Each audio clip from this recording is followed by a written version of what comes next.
Karl Marx was, and still is, one of the most important thinkers of all time. His ideas influenced areas as diverse as economics, philosophy, sociology, and history.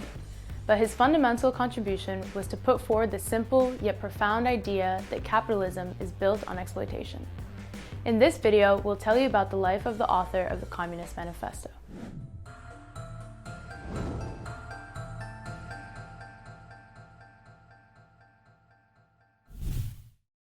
Marx was born on May 5, 1818, in the Rhine province of Germany. Like many of us, Marx was influenced by his social conditions growing up. At the time, there were many protests for the unity of Germany and for political liberty. He was the third child in a middle-class family and the son of a lawyer. At 18, he began to study law at the University of Bonn and later went to Berlin, where he met a group of young people known as the Young Hegelians, who were largely influenced by the work of the philosopher Hegel, who developed German idealism and the dialectic. Marx was part of the Hegelian left scene in the early 1840s. However, he later broke with this ideology. From this, they created the philosophy of praxis and historical materialism. Marx earned his doctorate in philosophy at the age of 23. While he considered pursuing an academic career, due to the government's growing opposition towards left Hegelians and strong censorship within the universities, he instead turned to journalism. He received his first job at the Rhine Gazette, where he wrote about the exploitation of poor peasants. Marx and his partner Jenny were forced to move around so often because of political persecution and censorship. Later, he moved to Paris, where he first learned about the French socialist movement and the conditions of the proletariat. Together with his comrade and friend Friedrich Engels, he began to publicly critique the works of philosophers such as Hegel and Feuerbach. In 1845, Marx wrote, "The philosophers have only interpreted the world in various ways. The point, however, is to change it." This was very important because what Marx was suggesting was that yes, we must put forward a radical criticism of the existing order, but not from a utopian or ideological lens, as many intellectuals did at that time. Rather, by building a real movement that could transform society. Marx was anything but an armchair intellectual. In 1847, along with Engels, Marx became part of the leadership of the League of the Just, which later became known as the Communist League. Together they wrote the most famous programmatic text on scientific socialism, which called for organizing the working class worldwide. We know it as the Communist Manifesto. It contains Marx's most succinct summary of historical materialism, a scathing critique of capitalism, and a call for working class revolution. What are the key aspects of this manifesto? Why did it generate and still generate so much debate? The manifesto's first line states, "The history of all hitherto existing society is the history of class struggle." This is the basic view of Marx's theory of history.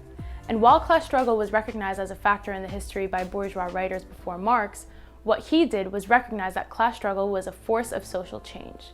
In the words of Marx, between freeman and slave, patrician and plebeian, lord and serf, guildmaster and journeyman, in a word, oppressor and oppressed, stood in constant opposition to one another, carried on an uninterrupted, now hidden, now open fight. The existence of class struggle between exploiters and exploited is just as true today as it was in 1848. In the Communist Manifesto, Marx and Engels argue that changes in technology allowed for the growth of the capitalist mode of production. The division of labor and centralization of production in factories within cities propagated massive profits for the bourgeoisie. Marx and Engels argue that because feudalism no longer sufficed for the growing wants of the new markets, it gave way to capitalism, with revolutions that brought the bourgeoisie to power. Slavery and racism helped strengthen the European capitalist class, as well as form the basis of emergent capitalism in the Americas. Colonialism and later imperialism assured the spread of capitalism around the world. The bourgeois class is a rich minority that owns the means of production and concentrates political and economic power based entirely on the exploitation of those who work, that is, the majority of the population. The state is on the side of the bourgeoisie. Although it may seem like the state is a neutral player which reconciles the interests of the two classes, it is in fact what allows the bourgeoisie to maintain power. The struggle between classes is irreconcilable because they have material interests that directly oppose each other. The central point that Communist Manifesto puts forward is that the working class is not only an exploited and oppressed class, but instead is the class that can transform all of society because they make society run. One of the key ideas of the Communist Manifesto is that the power of the working class comes from its strategic position and the role it plays in production. Just think of all the things around you. Basically everything you see has been produced by a worker. Workers have the ability to utilize their strategic position in order to socialize production and along with it, use all of the benefits of science and technology for the benefit of all people. For Marx, communism was not a utopian or abstract idea, but a real movement that accompanies social development with the aim of achieving a society without social classes, without a state, without exploitation, and without oppression. For this, the revolution must impose a dictatorship of the proletariat, that is, power in the hands of the workers. Marx also rejected reformism. He thought the idea that capitalism could be improved or made more humane was completely unrealistic. He also put forward the need to build a working class party, because only members of the working class will defend their own interests. Marx was very poor. He sustained himself by writing for international progressive newspapers. From 1852 to 1862, he worked as a European correspondent for the New York Tribune. At the time, the newspaper's editorial board was pro-abolitionist. Later, he was hired by Die Presse, a newspaper based in Vienna, where he wrote about the Civil War in the US. In a letter to Engels, he wrote, "The biggest things that are happening in the world today are on the one hand the movement of the slaves in America, started by the death of John Brown, and on the other the movement of the serfs in Russia." As Du Bois highlighted in his writings, Marx played a key role in organizing massive meetings in London in late 1862 and 1863 to protest against the intention of the British government to intervene in the US Civil War in favor of the South. Years after moving to London, he participated in the International Workers' Association, the famous First International, which is organized to unite workers' associations from all over the world. They understood that although every revolution begins as a national one, its struggle is international. Lenin later described Marx as the heart and soul of this organization. During Marx's lifetime, he hailed the short-lived Paris Commune of 1871 for storming the heavens.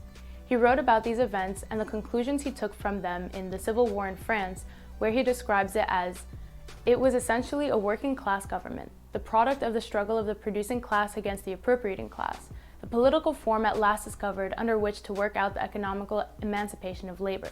The Commune was ultimately defeated, but its example has inspired revolutions and revolts throughout the world. Marx devoted himself to study in the British Library in order to complete his magnum opus, Capital. Marx's goal was to lay bare the economic law of motion of modern society. In this work, left incomplete, Marx lays out the fundamental components of the capitalist system, such as the nature of commodities, the exploitation of labor, the laws of motion of capitalism, and the causes of capitalist breakdown.